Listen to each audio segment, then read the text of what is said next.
इस भारत भूमि में म्लेच्छों का शासन हुआ, विधर्मी अंग्रेजों का शासन हुआ, और वर्तमान समय में हमारी प्रशासनिक व्यवस्थाएं, शासनिक व्यवस्थाएं सनातन धर्म के अनुरूप नहीं रही।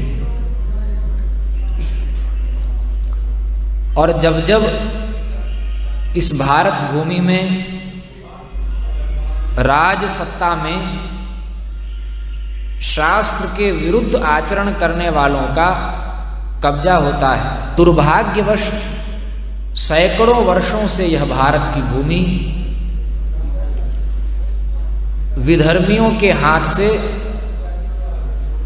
बाहरी रूप से, कभी केंद्रीय के रूप में तो कभी क्षेत्रीय शासन के रूप में शासित होते रही है।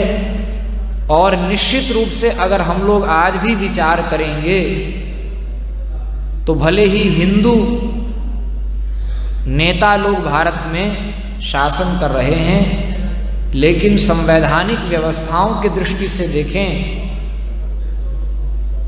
और उन सबों की कार्यशैली को भी अगर देखें तो निश्चित रूप से आज भी अगर वेदादि शास्त्रों का शासन नहीं चल रहा है, उनके आधार पर शासन नहीं चल रहा है, तो वेद के विरुद्ध जो है वो तो अधर्म ही है। क्योंकि वेद प्रणिहितो धर्मः अधर्मस्तद्विपर्ययः, वेद के विरुद्ध जो हो उसी का नाम अधर्म है। और चाहे उसमें कितनी अच्छी बात कही गई हो, सुनने में वो बात चाहे जितनी अच्छी लगती हो, सुनने में अच्छे लगने वाली बातों के समर्थक भारतीय लोग नहीं होते, वैदिक लोग नहीं होते।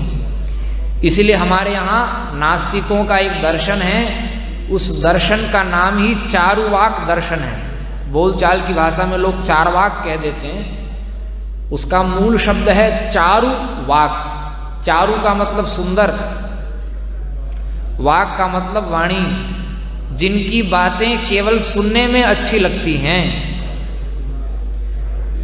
तो सुनने में चाहे जितनी लुभावनी लगे, कितनी बढ़िया लगे, कर्णप्रिय लगे, आहा, ऐसा शासन हो तब तो राम राज्य ही आ जाए, ऐसा लोगों को लगने लग जाए। लेकिन अगर वो वेदादि शास्त्रों के अनुकूल नहीं है, वेदादि शास्त्र सम्मत समर्थित नहीं है, शास्त्राधारित नहीं है, तो उसी का नाम अधर्म है। सुनने में चाहे जितने बढ़िया लगे, क्रियान्वयन में उसका विस्फोट ही सिद्ध होगा, उससे शोक, दुख और प्रजा में त्रास ही उत्पन्न होगा, सुख उत्पन्न नहीं हो सकता।